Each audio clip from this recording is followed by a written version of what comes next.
குழந்தை ஆசைப்பட்டு கேக்குறா, எதுவா இருந்தா என்ன, ஆசீர்வாதம் வேணும்னா ஆசீர்வாதம் பண்ணிட.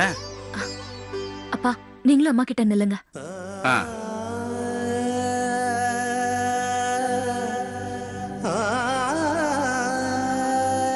நீ எப்பவுமே நல்லதே நினைக்கிறவன், அதனால உனக்கு நல்லதே நடக்குமா.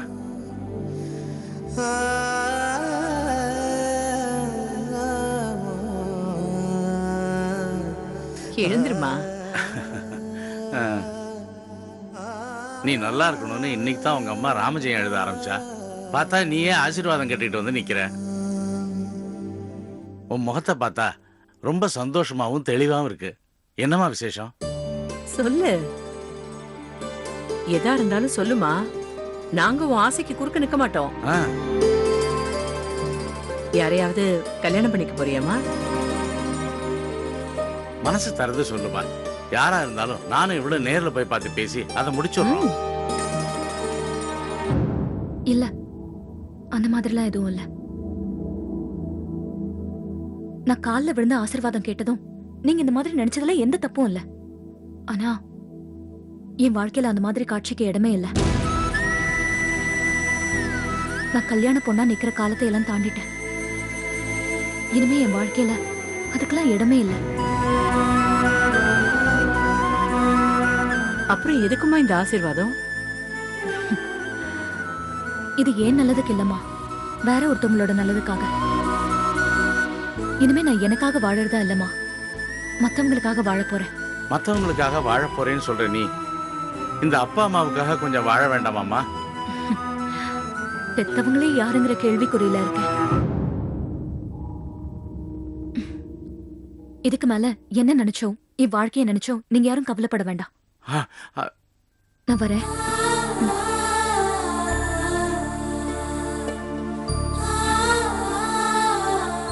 வாழ மாட்டேன்னு பிடிவாதம் பிடிக்கிறவ எதுக்கு வலுக்கட்டாயமா வந்து ஆசீர்வாதம் பண்ண சொல்றா?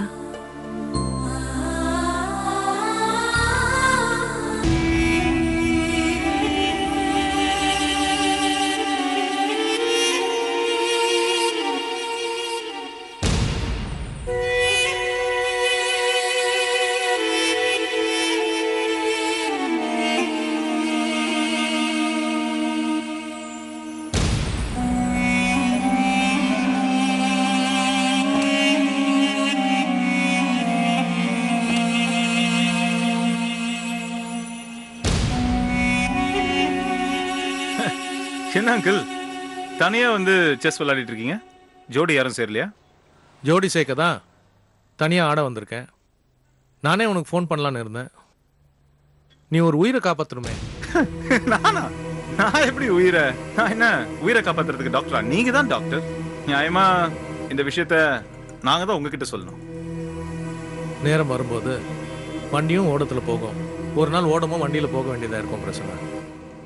இப்போ நான் கேட்குற பொசிஷனில் இருக்கேன், நீ உதவி பண்ணுற பொசிஷனில். ஒரு நாளும் நீங்க இந்த மாதிரி சுத்தி வளைச்சு பேசினதே கிடையாது.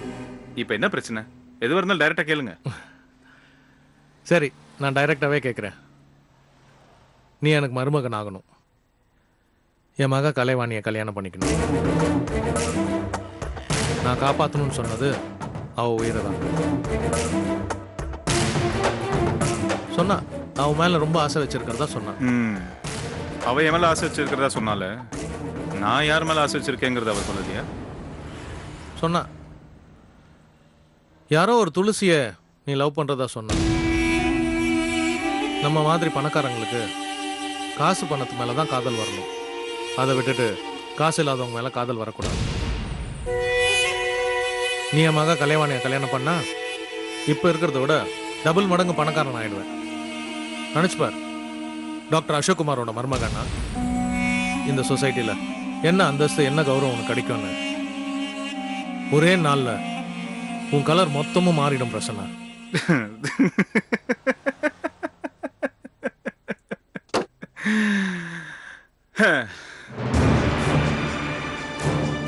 எதுக்கு சிரிக்கிற பிரச்சனை? ஒன்னும் அங்கிள், அது நான் வந்தோடனே விவாகம் பேசுனீங்க, இப்போ வியாபாரம் பேசுறீங்க. அங்கிள், ஒரு விஷயத்தை நல்லா புரிஞ்சுக்கோங்க. நான் காலையில் எழுந்துச்சுன்னா இட்லி சாப்பிட்றேன், மத்தியானம் சாதாரண சாப்பாடு சாப்பிட்றேன். ஆனால் என்னைக்குமே ஒரு நாளும் காசு பணத்தை சாப்பிட்றோம் கிடையாது. அங்கிள், நீங்க வேற லெவல், நான் வேற லெவல். நான் வாழணுங்கிறதுக்காக காசு பணம் சம்பாதிக்கிறேன், ஆனால் நீங்க காசு பணம் சம்பாதிக்கணுங்கிறதுக்காகவே வாழ்றீங்க. இன்னும் சுருக்கமா சொல்லட்டுமா, என்னோட சவ ஊர்வலம் கிராண்டா இருக்கணுங்கிறதுக்காகலாம் நான் ஒரு நாள் சம்பாதிக்கிறது கிடையாது அங்கிள். அங்கிள், உங்களுக்கு ஒரு கதை தெரியுமா? ரொம்ப நாளா ஒருத்தர் ராப்பகலும் கூட பார்க்காம இந்த சுள்ளி அதை பொறுக்கிட்டு இருந்தான். அதை வேடிக்கை பார்த்த ஒருத்தன் கேட்டானா, எதனால நீ வந்து இப்படி ராப்பகலும் கூட பார்க்காம சொல்லி பொறுக்கிட்டு இருக்கேன்? அதுக்கு அவன் சொன்னானா, என்னைக்காச்சும் ஒரு நாள் குளிர்காலம் வரும்போது இது எல்லாத்தையும் கொளுத்தி நான் குளிர் காஞ்சிப்பேன்னு சொன்னான். அதுக்கு இந்த கேள்வி கேட்டவன் கேட்டானா, ஒரு நாளும் நீ இது எல்லாத்தையும் கொளுத்தி குளிர் காய்ச்சதை நான் பார்த்ததே இல்லையா? அதுக்கு இவன் தெரியுமா பதில் சொன்னானா, எங்கப்பா சொல்லி பொறுக்கவே நேரம் சரியா இருக்கு, இதுல நான் இன்னைக்கு இதெல்லாம் கொளுத்தி குளிர் காயுதுன்னு சொன்னான். பேராசையான வாழ்க்கை அங்கிள். ஒரு நாள் நான் அந்த மாதிரி பேராசையான வாழ்க்கையை வாழ விரும்புறேன். மன நிறைவான வாழ்க்கையை தான் வாழ விரும்புறேன். போங்க அங்கிள், போய் உங்க பொண்ணு கலைவாணி கிட்ட மெதுவா நல்லதெல்லாம் எடுத்து சொல்லுங்க. அவ மனச மாத்திக்க சொல்லுங்க. இல்ல பிரசன்னா, மனசை மாத்திக்க வேண்டியது அவ இல்ல, நீதான். நீதான் உன் மனசை மாத்திக்கணும். என் மக என்கிட்ட மொத ஆசைப்பட்டு கேட்டது ஒன்னதான். அதை கூட வாங்கி தரலனா நான் எவ்வளவு பெரிய பிச்சைக்காரன். அதனால நீ லவ் பண்ற பொண்ணை மறந்துட்டு என் மக கலைவாணியை கல்யாணம் பண்ணிக்கோ. என்ன அங்கிள் நீங்க, கலைவாணி தான் சின்ன பொண்ணு ஏதோ புரியாம பேசிட்டு இருக்கான்னா நீங்களும் இந்த மாதிரி பேசிட்டு இருக்கீங்க. இதெல்லாம் சரிப்பட்டு வராது அங்கிள். போங்க, நீங்க உங்க மக கேட்டோன்னா வாங்கி தரத்துக்கு நான் என்ன பூவா பொருளா? இதை பாருங்க அங்கிள், உங்க மக கலைவாணி கிட்ட சொல்லுங்க, எடுத்து சொல்லுங்க. நீங்க இந்த மாதிரி பேசுவீங்க நான் கொஞ்சம் கூட எதிர்பார்க்கல. விடுங்க, போய் உங்க மக கிட்ட இங்க நடந்ததையும் இது நடக்காதுங்கிறதையும் எடுத்து சொல்லுங்க. அவ இருக்கணுமா வேணாமா? அதான் அவ அந்த பொண்ணு நீ லவ் பண்றிய அந்த பொண்ணு உன் மனசுக்குள்ள இருக்கணுமா இல்ல மண்ணுக்குள்ள இருக்கணுமா?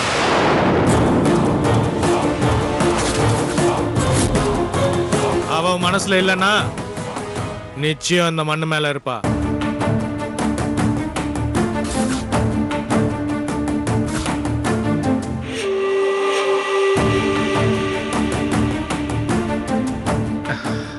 என்ன அங்கிள், துளசியை கொன்னுடுவேன் மிரட்டுறீங்களா? சொல்லுங்க, துளசியை கொன்னுடுவேன் மிரட்டுறீங்களா? அங்கிள், எனக்கும் கோபம் வரும்.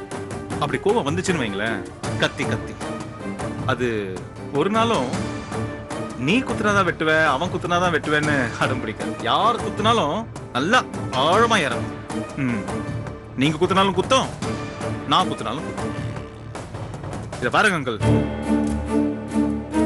ரொம்ப உயரமா இருக்கீங்கிறதுக்காக அதிக பிரசங்கித்தனமா பேசாதீங்க.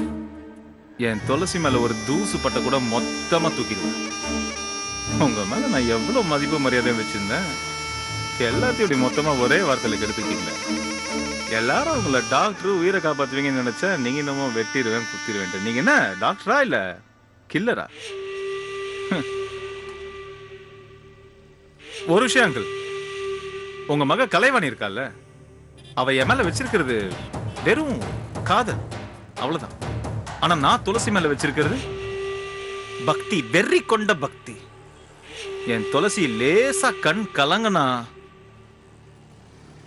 எல்லாத்தையும் காலி பண்ணிடுவேன். பரவாயில்ல விடுங்க, இந்த நிமிஷம் நான் ஏதோ மனுஷனா இருக்கிறதுனால நீங்க பேசினது எல்லாத்தையும் மன்னிச்சு விட்டுறேன். ஆனா இதே நான் மிருகமா மாறினேன், அப்ப மக ரெண்டு பேரையும் அங்கிள், நான் என் வாழ்க்கைய வாழறதே துளசிக்காக தான். ஆனா என் துளசி வாழறதுல ஏதாச்சும் பிரச்சனை வந்துச்சு,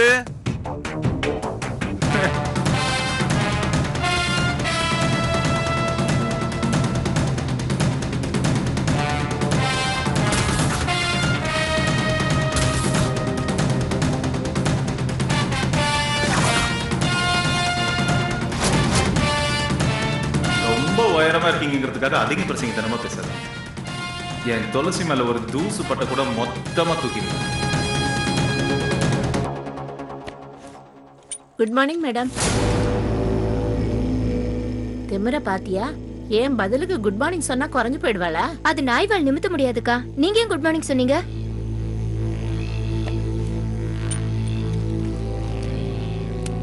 அம்மா,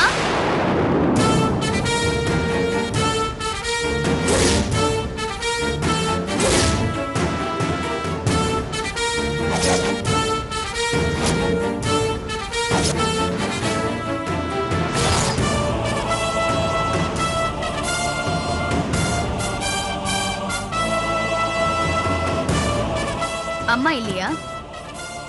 மேடம் ரவுண்ட்ஸ் போயிருக்காங்க. எப்ப போனாங்க? இப்பதான் ஒரு 10 நிமிஷம் ஆச்சு.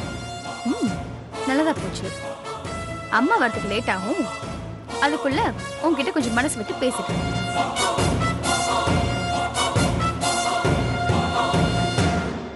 எல்லா இடத்துலயும் எனக்கு போட்டியாவே வரியே, இது உனக்கு நியாயமா இருக்கா? எனக்கும் என் அம்மாவுக்கும் நடுவுல பாச பிரச்சனையா வந்த பொறுத்துக்கிட்டேன். இப்போ எனக்கும் பிரசன்னாவுக்கும் நடுவுல காதல் பிரச்சனையா வந்திருக்கு. உன்னை என்ன பண்ணலாம் சொல்லு? உன்னை என்ன பண்ணலாம்? நான் பிரசன்னாவை காதலிச்சா அவன் உன்னை காதலிக்கிறானாமே. சொன்னா நான் உன்னை காதலிக்கிறேன்னு சொன்னா பதிலுக்கு ஐ டூ லவ் யூன்னு சொல்லாம துளசி துளசின்னு உன் புராணத்தை தானே பாடிட்டு இருக்கான். அவன் பிறந்ததே உனக்காக தானாமே, அவன் வாழ்றதும் உனக்காக தானா. வாழ்ந்தாலும் உன் கூட தான் வாழ்வானா, செத்தாலும் உன் கூட தான் சாவானா. யாரோ ஏதோ சொன்னதெல்லாம் ஏன் என்கிட்ட சொல்லிட்டு இருக்கீங்க இப்போ? இது பார், நான் ஒன்னும் தேவையில்லாமல எதுவும் பேசிட்டு இருக்கல. நீ பிரசன்னாவை லவ் பண்றதானே? நான் என்ன பைத்தியமா? நெருப்பு எடுத்து என் தலையில போட்டுக்கிறதுக்கு? யாரு பிரசன்னா? நெருப்பா? அவன் ஒரு பெர்ஃபெக்ட் ஜென்டில்மேன். நான் ரொம்ப விளக்கமா சொல்ல விரும்பல. அவன் ஒரு தேர்ட் ரேட் ராஸ்கல், ஒரு நம்பிக்கை துரோகி. பளபளப்பா இருக்கிறதுனால அவனை நல்லவன் நம்பிடாதீங்க. அவன் ஒரு பாம்பு, நம்பி பக்கத்துல போகாதீங்க. அது நஞ்சுதான் கக்கும். அப்படின்னா நீ பிரசன்னாவை லவ் பண்ணல, பண்ணவும் மாட்டேன். அவனை பார்க்கவே விரும்பலன்னு சொல்றேன். அதுக்கு மேல வேற என்னென்னமோ கேட்டா என்ன அர்த்தம்? எனக்கு ரொம்ப ஆச்சரியமா இருக்கு துளசி. பிரசன்னா மாதிரி ஒருத்தர் தனக்கு புருஷனா கிடைக்க மாட்டானான்னு தவமே இருப்பாங்க.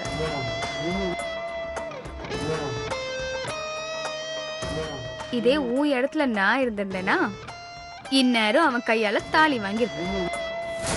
இது பாருங்க, நீங்க வேற நான் வேற.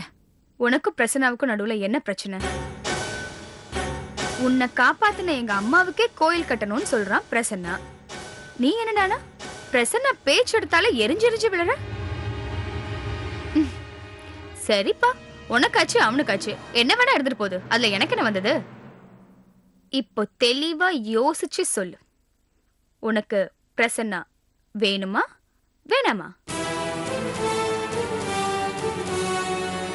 சொல்லுமா, வேணுமா வேணாமா? வேணாம். அப்ப எனக்கு சப்போர்ட் பண்ணு.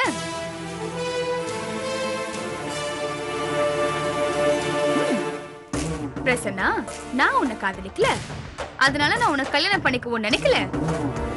வேணும்னா என் இடத்துல கலைவாணியை வச்சு காதலிச்சுக்க, கல்யாணம் பண்ணிக்கணும் எனக்கு ரெக்கமெண்ட் பண்ணு. அவன் உன் மேல பைத்தியமா இருக்கான் துளசி. நீ சொல்றத வெறும் வாக்கா எடுத்துக்காம வேத வாக்கா எடுத்துப்பான். அதனால என்ன உன் இடத்துல நிறுத்து. என்ன யோசிக்கிற? எங்க அம்மா உன் உயிரை காப்பாத்திருக்காங்க. அத மனசுல வச்சு பிரசன்னாவுக்கு என்ன ரெக்கமெண்ட் பண்ணு. நான் காதலிச்சு நான் கல்யாணம் பண்ணிக்கிறேன். வேணாம் கலைவாணி, அவன் நல்லவன் இல்ல. இந்த உலகத்துல தப்பே பண்ணாத ஆம்பளைங்க யாருமே இல்ல. நான் இவ்வளவுதான் சொல்ல முடியும். அதுக்கு மேல உங்க இஷ்டம். என்ன பொறாமையா? பின்ன என்ன? நீயும் வாழ மாட்ட, என்னையும் வாழ விட மாட்டேன்னா என்ன அர்த்தம்? அவனை நம்புறது மண் குதிரைய நம்பி ஆத்துல இறங்குறதுக்கு சமம். இத பாரு, அந்த கவலை எல்லாம் உனக்கு தேவையில்லை. நீ வந்து எனக்கு சப்போர்ட் பண்ணு, அது போதும். கோடி ரூபாய் கொடுத்தாலும் நான் அந்த பாவத்தை பண்ண மாட்டேன் கலைவாணி.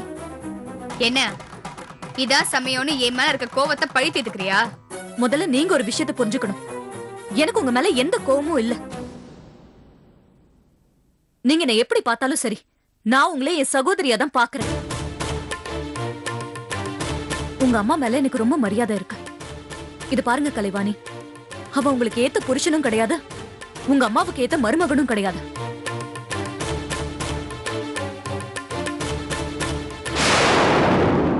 அவன் கூண்டுக்குள்ள இருக்க வேண்டிய மிருகம் வெளியே இருக்கு.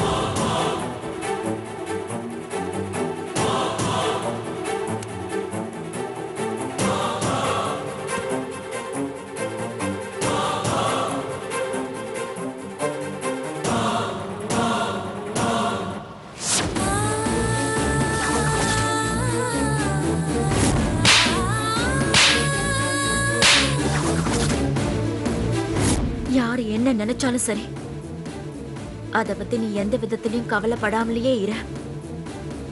துளசிதான் உன்னோட மனைவிங்கிற நினைப்ப எக்காலத்திலையும் மாத்திக்காத.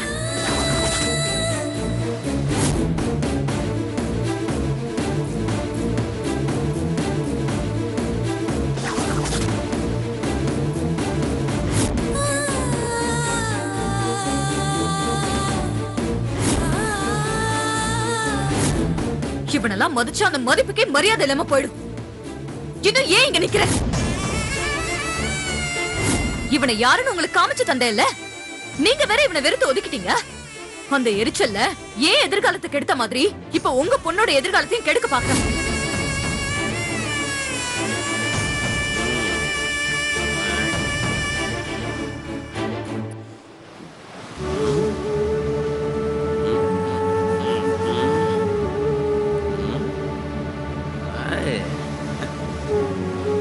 என்ன சார், லவ் ஃபெயிலியரா?